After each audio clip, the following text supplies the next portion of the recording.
Hello everyone. So I just wanted to share a couple of little exercises which are really good for saving your hands, saving your thumbs if you're a therapist, and even if you're a yogi as well. It just like wakes up your base of support here for your arm support poses too. So it's like a fascial release exercise that we're going to do with a 1-inch bouncy ball. But before we actually do that, we're just going to do a little strengthening for the arch of the wrist and a release for the finger extensors. So to begin with, what we're going to do is we're going to make an arch in the base of the hand with our fingers, essentially by pressing our thumb and our little finger together. So you're kind of like making a ring, like so. And if you press the ends of the end of the little finger into the end of the thumb, you actually feel the muscles at the base of the wrist, the kind of like thenar, hypothenar kind of like muscles kind of like working.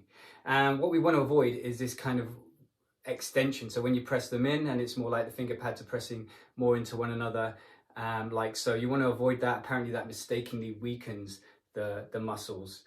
What we want to do is actually engage this into this in order to create more strength and integrity for the arch.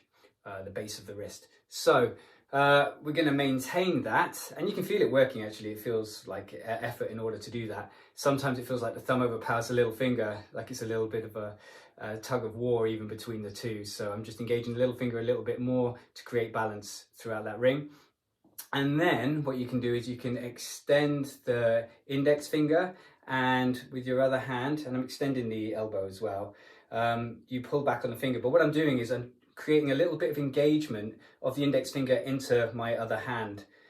So there's a bit of co-contraction going on. So I'm pressing lightly into my hand as I also at the same time extend and lengthen the finger. So you get a lengthening and a strengthening at the same time.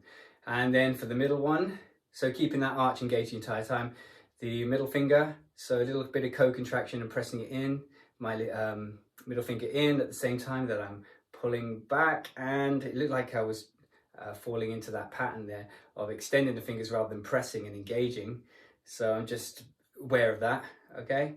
So co-contracting and lengthening and strengthening that middle finger, and then releasing. And then for the last two fingers, you just do them together because they're smaller and more delicate, I'm guessing. So we extend those, press and extend, get a nice lengthening in those extensors as well. Okay.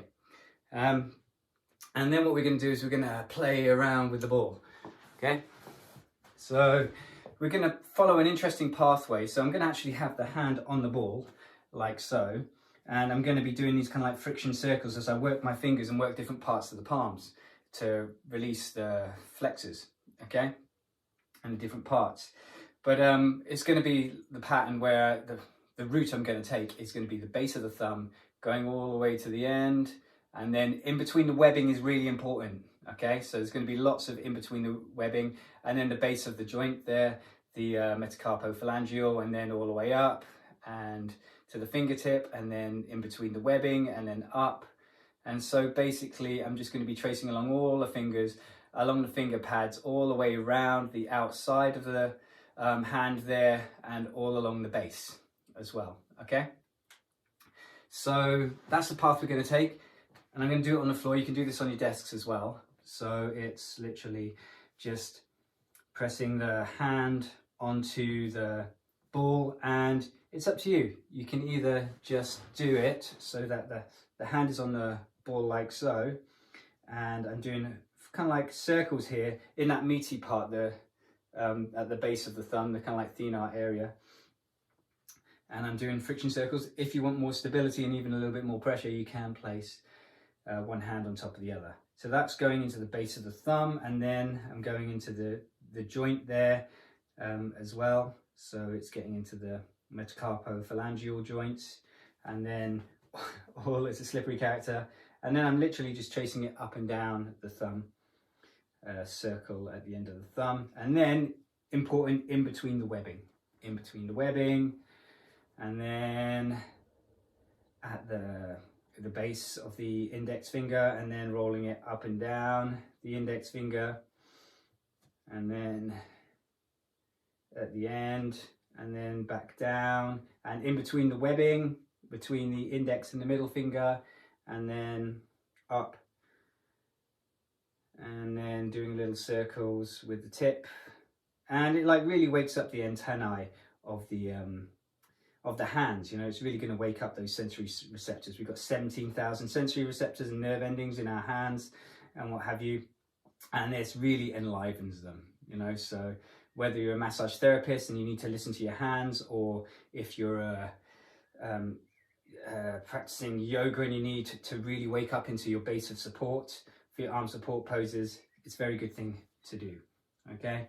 So that you can feel that distribution between the finger pads, and even that grounding at the base of the index finger as well, so that you're not dumping onto the outside of the wrist. So you can really train yourself to listen with your hands with this exercise. So just doing the little finger now, going around the outside edge of the hand, and then across the base, so going across the flexor retinaculum, and then you can do circles, so you're getting right into the center of the palm. Okay, ta-da, so that is done, and then I'm just gonna come back to that little exercise, and it even feels like it's easier to actually perform that exercise of strengthening the arch of the wrist by pressing the end of one finger into the other, or the thumb into the little finger, and then it just feels like there's a bit more aliveness, a bit more alertness, definitely some tingling going on there, but in a good way. You know, it's like I've woken up my antennae.